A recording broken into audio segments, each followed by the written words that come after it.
Today we're joined by author Charlie Revelle-Smith. Charlie has authored a number of books, but probably the most curious of them is his Weird Bristol series. Charlie, what is Weird Bristol? Weird Bristol is I like to think, a unique way at looking at Bristol history. And that is taking maybe parts of the city that you might have walked past every day and give an explanation to what they are. So an unusual building, a telephone box, some bollard in the street that might have an interesting story. And it's just about explaining what it is and why it's here. And hopefully when people follow this, it might give them a different view of the city and of our history. You've done a terrific job of extrapolating so many hidden mysteries throughout the city. And I often think that every city on the earth has an untold history, but not every city has a Charlie Revelle-Smith to investigate and to reveal it in such a sometimes chilling way. What got you into the fascination around history and weird stories? Well, I would think I've always had an interest in history. I didn't actually grow up in Bristol. I grew up in Cornwall. And Cornwall feels like somewhere where a lot of the history that you're seeing there is talking like truly ancient. I mean, at least the kind of history that people are celebrating. We're going back kind of like pre-Christian, pagan, Celtic kind of history. Whereas here, as soon as I came to the city, I moved here in 2000, all of a sudden I loved that we had centuries upon centuries of modern history that was still there in existence. And all of a sudden I just had this overwhelming joy of just feeling like you're surrounded by almost the ghosts of these people who lived in Bristol and loved this city before, and you are now just another generation. You are the latest caretakers of this city, and that was just so exciting for me. And I felt like I wanted to do something to celebrate the city and celebrate my love for it as well. Well, you've done such a good job that every time I looked into any of the stories that you have found, I found myself so enthralled with it. A particular one that caught my interest was the Quaker burial ground. Oh, yes. Next to that church, the St. Mary's. Yes, Mary Redcliffe, that's it. I've been walking past that place Yeah. day in, day out, had no idea, but I've always been curious about that little guarded green space. How do you get the ideas of where to look and find such incredible stories? It's funny you should bring up the Quaker burial ground, because that was one of the earliest inspirations I had to start with Bristol, purely by chance that I happened upon it one day. It's like literally that just sort of, I think I had 15 minutes to spare, and we just found this little place, popped in through the gates, and as soon as you go through, you see like an archway at the back. So I was like, well, we'll go and have a look at what is in there. And all of a sudden you realise there's piles upon piles of gravestones in there. And what on earth is the story behind that? And then immediately you start looking into it and you realise, well, this whole little place, which thousands of people probably walk past every day, has this really interesting story. And how many people know what the story is of there? And it's something you can go and actually see and experience and get like a little slice of a very specific piece of history, but a really interesting one as well. You're onto your fourth weird history book, is that right? Yes, that's right. Yeah. What's been the evolution in your process throughout the 4 books? In a way, it kind of feels like I kind of haven't stopped writing them, because the actual bit that I'm doing, where I'm sitting at my computer doing the writing, that's the easy part. So I just have pages and pages of notes.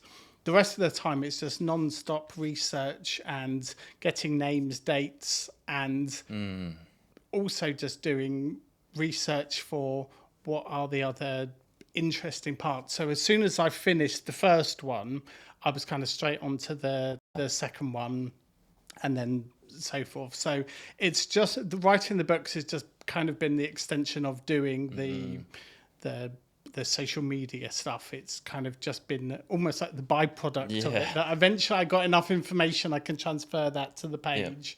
And then once I've done that, straight into the next one. I'm curious because most people have dealt with writer's block in some form, even if you're not an author, whether it's an assignment or something for work. How do you manage to power through 4 books in succession like that? Oh, I actually find doing non-fiction an awful lot easier than fiction. I think mostly because as soon as you have everything you want there laid out in bullet points, then it feels like you can see from like one section to the other quite nice and easily. So it never feels like I'm sort of like trying to force it as much as you do with fiction sometimes. And it feels, as long as you've got, like, say, I mean, I like to keep the Weird Bristol, each of the installments, like the kind of mini chapters in there, pretty short. They're only about 500 words each. So as long as in there you have a set number of bullet points, you can kind of work your way to the end of it. And even if, occasionally there'll be something comes along and it will be like, this is not a subject I find particularly interesting. Like all of a sudden if I was having to write about something like, say, cricket or something, I'm like, okay, well, as long as I can get the details down, get the names, get the dates, and get an interesting twist on it. That's the other thing I like to have. You can't just dryly talk about what happened or what something did. Providing a bit of commentary about it just makes it a bit more interesting for the reader. Like, for instance, in the most recent one, which is about crime in Bristol, there is you can lay out the details of like a specific crime very quickly, and it might be somewhat interesting if you're a reader, but you can also inject some commentary, and by that saying, well, here were the what the social climate was like at the time. Here is why this woman felt like she had no choice other to do this because her options are extremely limited. This is what, say, post-war Bristol was like. So here is maybe why we saw like an outbreak of home burglaries or something like that. That kind of stuff, I feel like it builds on a bit more layers of history where you can incorporate things like saying, yes, this was happening this time, but so was also this other thing, and this was influencing this happening at that time. I suppose the benefit of having a historical view is that you're layering so many years and you've got a lot of choices in picking stories that are particularly interesting. Yeah.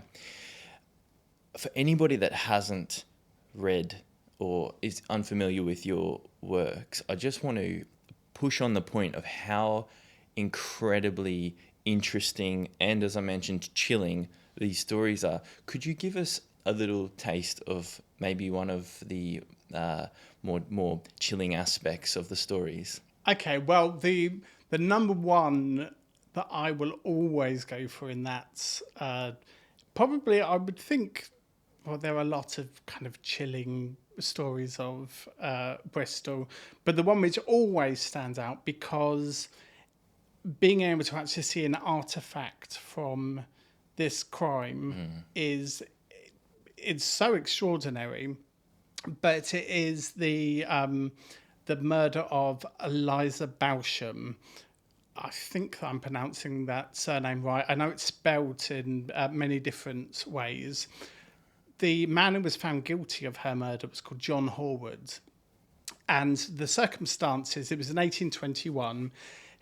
What's known for sure is that he was, I would say, an obsessive stalker of her, and she didn't have any interest. She didn't want to know. In fact, he was rumoured to have been a member of a local gang at the time. I think they were called the Cock Lane Gang. And one day, John saw Eliza out with 2 other men, and he took a rock, threw it at her head, knocked her out. She was taken to hospital and later died. He was then found guilty of her murder, and was executed. And his skeleton was it was given to the medical research at Bristol University, and his skin was taken from his body and turned into leather, and his book of trial notes was then covered in his own skin. And you can go and visit this book made of human skin in the M Shed. And to actually be able to see something like that, the actual skin of a possibly killer, is like, this does feel like you are staring through history. And the reason why I say possible killer is because there is also, I think, a very good argument that Eliza Balsham might have actually been killed by experimental trepanning procedures that went on her in the hospital, and that she might have made a full recovery had it not been for her doctor in the hospital. Wow. And that accusing John Horwood of actually being responsible for her death might have been something of a cover-up. John Horwood was kind of somebody who we might think of having educational difficulties, or certainly someone who's quite vulnerable. We might nowadays actually possibly look at him more sympathetically and see that he was kind of the scapegoat for something which has happened at the hospital. But we'll never know for sure. But the fact that you can actually go and see this book and know that it's him, like that's literally his skin, there are few things in life where you can actually look through history and hear like 200 years worth of history and just be like, yeah, that's it right there. And it's confronting and like you said, chilling as well. That would be my number one. Now that is Weird Bristol. It certainly is. Yeah, it's certainly the weirdest, and not the only story about human skin either. Because one which I get asked about quite a lot is the door of the Hatchet, the pub. One of the city's oldest pubs, in fact, possibly the oldest that has been continuously operating. There has been a long standing rumour that the door to the pub is lined with the skin of executed criminals. Now, it would be very easy to disprove this. I think you could quite easily get students from one of the universities to go and have a look at it. It might be quite interesting from a forensic point of view. I would reason that it creates a certain mythos for the pub, keeping this legend in place. It almost certainly isn't true, but the legend itself has a certain power. And every time you go past the Hatchet, I will look at the door and I will just think, well, maybe it might be. And we'll never know for sure. I mean, we could know for sure, but why would you want to ruin a perfectly good urban legend? I think history is so significant to us. And as you said, mythos around things. We just derive so much enjoyment, sort of being transported to the past in a different time, a different world, and hearing these stories that can also have relevance for today. What do you think it is about us that draws us into these incredible stories of the past? I think that it's sort of a realization, and I can't remember who first said this, but it was the idea that nobody lived in the past. And I mean, where we are right now, what we're doing now, we aren't in the past. We feel like we're in the present, but in 100 years' time, we are people living in the past. Everybody who has ever lived in the present. And sometimes when you get this sense of history is to know that, one day you will be the past, you will be somebody from history.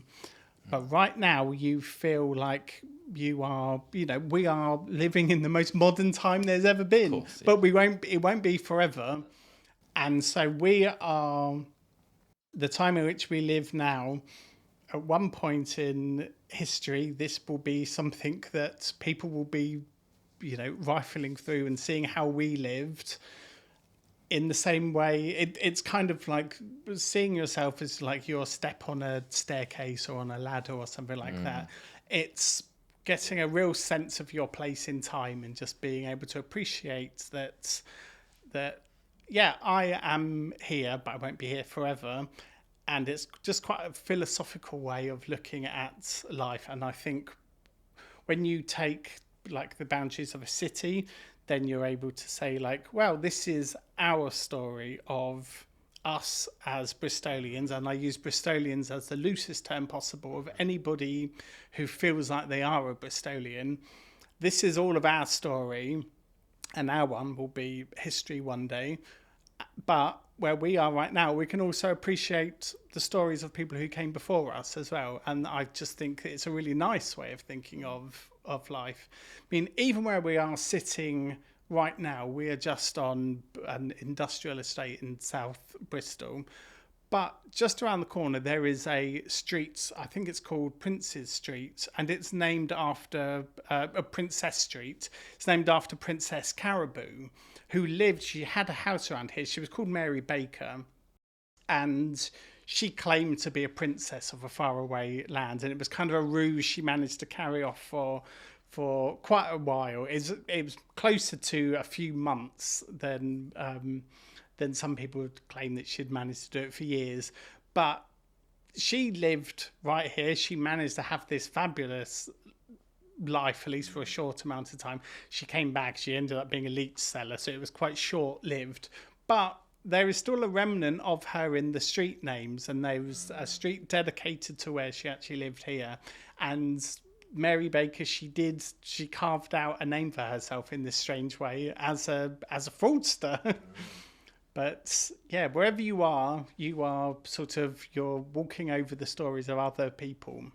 And that's sort of what I hope people learn from Weird Bristol. I think you've perfectly encapsulated the feeling that I get when investigating history. And as you alluded to, it's like a validation of our own existence, finding your piece in the puzzle. On the same sort of topic as people's interest in history, how did you get into writing in the first instance? What led you down this path? I felt like I was kind of, not exactly guided, but I felt like from quite an early age that this was the most direct way that I had of expressing myself was through words and just spending time processing it in my head and then being able to write it out and sort of offer it to people and be like, this was in my head and now it's in the real world. So, and that has always just been the way which I've felt of a means of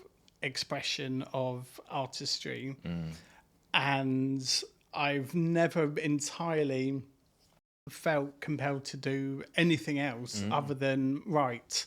So one of them is I'm drawn to do it in the first place, and the other reason is I don't feel like I'm particularly good at doing anything else. So it kind of helped that I had at least that to fall back on. That's an excellent reason. So, yes. These books are just incredible from start to finish. They're really packed full of value. Wherever you jump in the series, there is wonder and joy. What about your other series of books? What can you tell us about them? Back before Weird Bristol, before I even had the idea for Weird Bristol in the first place, I began writing a series of murder mysteries. And basically the most kind of, I don't want to say cliche, because I certainly don't think that they are, but I was thinking about when you think of the great murder mystery investigators, so many of them are tied in fiction, so many of them are tied to a city, that this is the city in which they operate. And Bristol doesn't have one. So I was like, well, perhaps I'm the man who can give Bristol their own detective.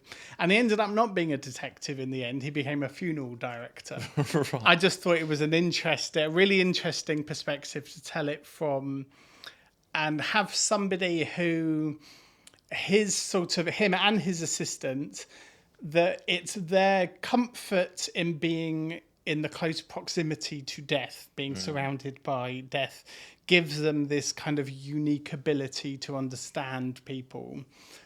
And I ended up writing 4 books from it, and they were moderately successful. I'm successful enough to justify me writing sequels, at least. And I sort of thought, well, with those 4 books, I've told the story. That's all I want to do with these people. And there also becomes a certain degree where it's like, how far can you push credibility that this undertaker and his assistant keep on stumbling into murder mysteries? When I came up with the idea of Weird Bristol, which was like 5 minutes in one afternoon, I was like, well, why don't I just go out, start taking photographs of interesting things in Bristol, and put a little bit of trivia about something that you see here. The purpose for that was to promote those 4 Bristol Murders books, as they were called. And it became its own thing instead. I found it's always the thing you spend the least amount of time working on actually ends up being the thing which connects with people. And so instead of the Bristol Murders being the thing which took off, although I did see like an increase in interest in that, Weird Bristol became its own thing. And it just became one day, it was like, well, I'm going to have to do a Weird Bristol book at this point. And so even though it wasn't what I planned, it worked out perfectly. And it also gave me the opportunity to maybe experiment with other books, because all of a sudden I had a semi-reliable income as far as the Weird Bristol books were concerned. And I say semi-reliable because it's still incredibly dependent on Christmas. More than any other month, that is when I sell the most amount of books. It gave me the opportunity I would be getting money in from that with royalties each month, where it's like, well, I can experiment and do something. Like last year, I wrote it was like a murder mystery game book. Wow. I guess you could describe it as. It didn't go anywhere. I mean, it was really quite unsuccessful, and to the point where I would almost say it was a failure. But I was able to justify putting my time in and just being like, okay, well, this was an experiment. The experiment failed, but I wouldn't have been able to do it had it not been for Weird Bristol in the first place. It freed me up to be able to try something else. And it also means that this coming Christmas, and I've just started it now, I am going back and writing a 5th one of the Bristol Murders books. So I'm dusting off my old Undertaker, and it's going to be 10 years on from where I left them. And hopefully I might be able to entice people back into giving that a go.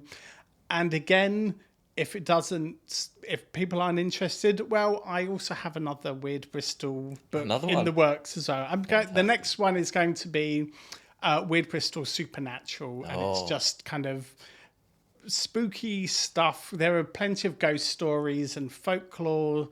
Also, I just want to get a bit of everything in there. I mean, absolutely crazy stuff. Like there is a dog that can turn into a donkey, and it's like a ghost, and it's a village that's actually just outside of Bristol.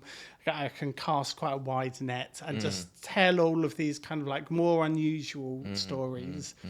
And see if people are interested in that. Hopefully it will, and I think I'll probably aim for Halloween next year. Lovely. Seems like the perfect time for it. How's that for a teaser? Yes. That's so interesting. I was going to ask you what your plans for the future are. So you're working on a sequel to your previous series, yes. And we've got more in the works for Weird Bristol. Are you going to stay in Bristol? Oh yeah, stay in Bristol. I can't see myself ever wanting to be anywhere else. I first came here for university. I came here in 2000. Bristol was actually a very different place in 2000 to how it is now. I know it was only 25 years ago, but it felt like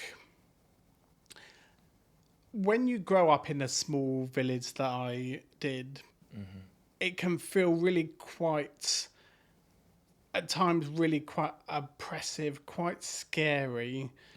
And moving into I say scary, I grew up gay as well. And when you live in a small village like that, where everybody knows your name, everybody knows your village, everybody knows your business, it's incredibly intimidating. You all of a sudden you come to a city and you are entirely anonymous and just embracing the fact that nobody knows who I am, nobody cares who I am. It is so incredibly liberating. But on top of that, all of a sudden you have got nightlife and you have got new friends and you are out on your own, and I had disposable income and everything. It was just lost in this enormous just whirlwind of all of the excitement that a city could offer. I mean, Bristol might as well have been Manhattan for me. It was like, and I just embraced everything. I absolutely loved it. It was such an exciting university experience. And I just fell in love with the city. And as soon as the university experience was over, I was like, well, I'm not going. And I became yet another one of those students who just never left. So just touching on that point that you said about that it's changed in the 25 years. How do you see that it's changed? Well, when I say that, I think that it's also really good to keep in mind that I have also changed in 25 years. So I'm not doing the same things as I did 25 years ago. But it felt like maybe the city was much more celebrated as a place of clubbing, which I know still goes on now. But as I hear myself speaking, it was like I'm suddenly thinking, yeah, but you were also 20 back then, so obviously that was much more of your life then. It felt like there was, and I don't want to romanticize things like this, it felt a little bit more dangerous. And that might have been part of the wide-eyed innocence of being a country boy coming to a city. But it didn't, it felt like there was much more of an unpredictable edge to the city at night. That it felt like it was like you didn't know what was going to happen with that. Now, 25 years on, to be honest, I don't actually know if it's changed that much. But I used to spend because I used to live in Bedminster up until a couple of years ago, and quite often I used to quite like walking around in the city centre at night, just to sort of soak in a bit of that sort of atmosphere. And it always felt like it was a lot more controlled than it had been in the past. And I also feel that one of the things which has changed in the past 25 years is that I think Bristol feels a lot more confident about it itself than it used to. Perhaps 25 years ago, I don't think Bristol really knew what its identity was supposed to be at that point. It had been an industrial city. It had been an international port. It had been a really important port for many centuries, and that had slowly died off, and eventually the port stopped operating as a business in 1970, I think it was. And it sort of had just been treading water for a few decades. I feel like over the past 25 years, Bristol has kind of found its voice as being this kind of like unconventional, proudly, non-conventional place that embraces an alternative way of living. And that's where it's found its confidence from. One of the things is you can enormously see the way that the attitudes towards street arts has changed. That when I first came here, this was an absolute blight and was pretty much universally recognised as being like, this is a curse which the city has to move on from. And I think we can solely thank Banksy for rehabilitating that idea. As soon as people realised that there was this Bristolian who was being celebrated so much for this art form, all of a sudden people started to give street art a different opinion. I mean, you only have to look back at the Thekla when it was originally painted, I think in I'm just going off of memory here, in the late 90s, before I got here.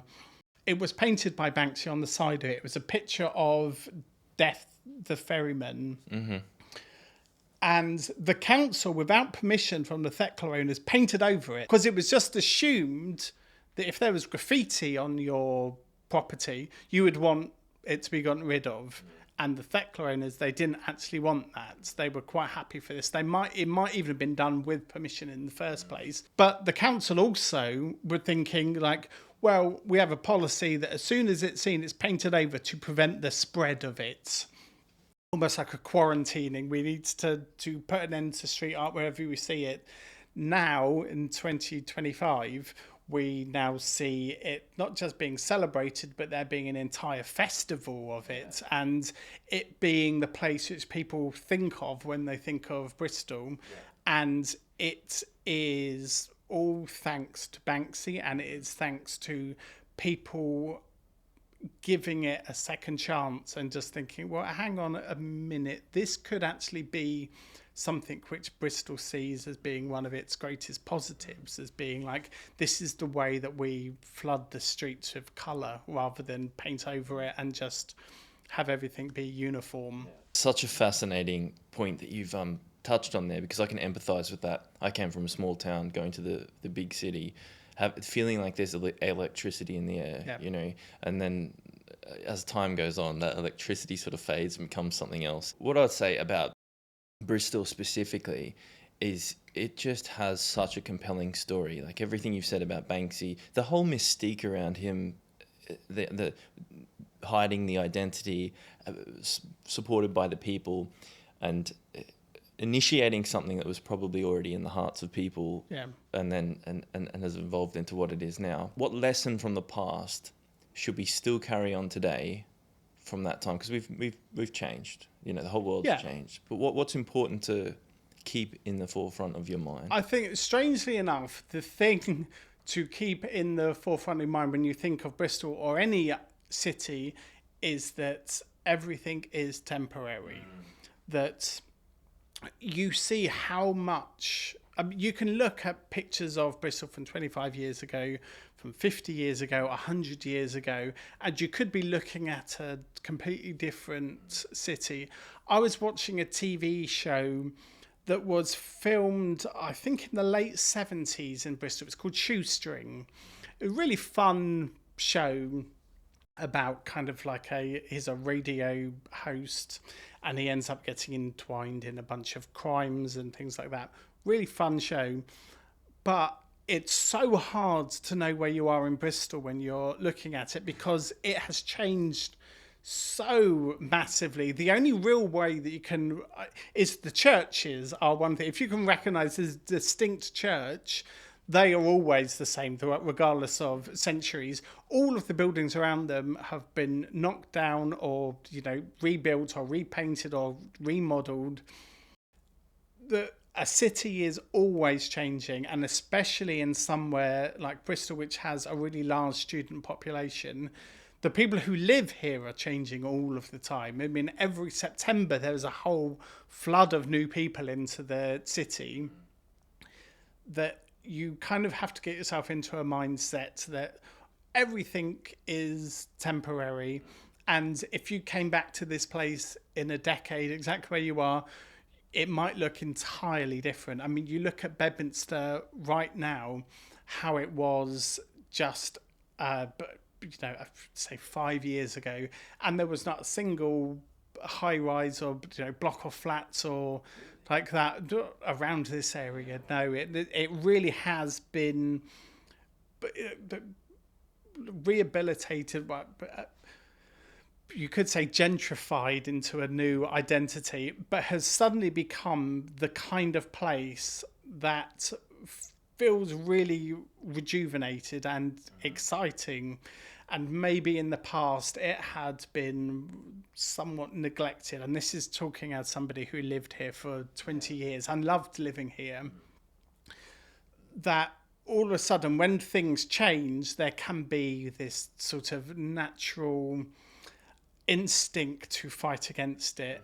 But I feel like you should kind of embrace this idea of everything changing and becoming new. There was a really nice term which I heard the other day, and it was xenomania.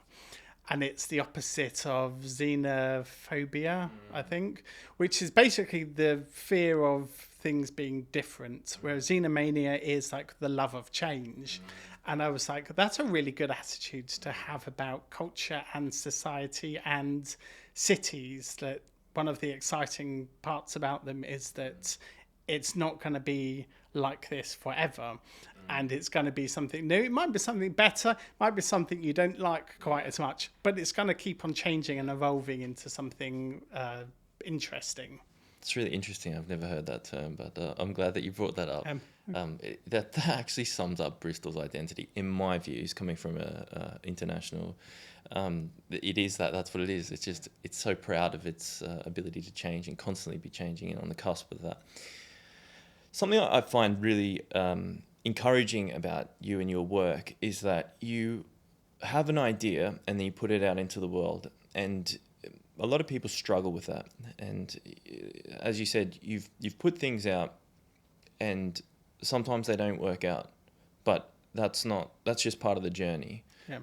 Maybe for like a young writer or somebody that's having trouble putting their feelings, their thoughts on paper, their ideas, what advice would you give to somebody like that? I would think the really obvious one is to keep reading and read when you find a writer who speaks with the kind of voice which you might want to. It's like this writer writes how I think, for instance. So keep on reading that person as much as you can, but also read things which are like them as well, because what you don't want to do is you don't want to steal their voice. You need to be able to develop your own. So keep on reading, but and also never stop writing, because you really need to develop that voice of your own, which isn't just that you've stolen bits and pieces from other people. You need your own viewpoints, you need your own opinions on things, and that's what actually makes something interesting. So it's just persistence and practice, that it is just like repeated behavior. If you take this stuff in, you kind of reinterpret it, and you use that to form some kind of foundation, some way of, like, you understand, like, I like how this writer works, and this is going to teach you something about how someone puts a sentence together into a paragraph, and then you can work on how you express yourself in your own unique way. But you can't, I certainly wouldn't ever be able to do it without first having that, that basis from reading writers who you really, really enjoy, and to not, it can be a real worry at the moment. Like lately, over the past few months, I've been really getting into Daphne du Maurier, who is a writer who I knew of her, but I'd never really sat down and actually really started working away for her works. Then all of a sudden, I can be something of a mimic. All of a sudden, I was finding myself, I was stealing her sentence structure, basically. And once you can recognize that, all of a sudden you're writing in a way, and it's like, no, this isn't my voice. I'm echoing something else that was bouncing around in my head. So you need to find your voice and know what it sounds like. And that's when you know that you're not, all of a sudden, you're not just parroting other things that you've heard. So that's my advice, is to just keep on repeating, do it over and over again. And also never stop just playing around ideas in your heads. There are so many things which I think, well, could I could I do anything with this? And 90% of them is no, you couldn't, and nothing comes of them. But it's all just about exercising those kind of like brain muscles and, and artistic kind of drive, because it's one thing actually being able to get what is in your head out in like some big old mess, which is what it feels like sometimes. What comes with practice is actually getting into some sort of order and making it something which people will actually want to read, and that also makes sense as well. I think there's some incredible life lessons that can be extrapolated there for everybody. Where can people go to find you, and where can people purchase and pick up your books? Because I've made it self-published author, they are currently only available through Amazon, and that's for the whole lot of them. Possibly things might change in the future. I don't have anything for certain yet. Other than that, I am Weird Bristol on pretty much every platform. I'm on Instagram, Threads, Blue Sky, which is my newest one, and I'm still just about hanging on to Twitter/X for some reason, even though it feels like returning to a bomb site every time I go there. But you can follow me in any of those platforms. And I like to do something every day, just a little bit of trivia, factoid, something which people might not be aware of, and hopefully do something which keeps people entertained and might just change the way that they look at the city in some minuscule way. But yeah, that's the best way to do it. Well, I'd encourage anybody that is interested in history, weird stories, ghost stories, chilling stories, to pick up Charlie's books, whether it be his fiction or non-fiction. Charlie, it's been an absolute pleasure having you here. Well, thank you very much. I was very excited to enjoyed it. do this with you. We'll keep in touch.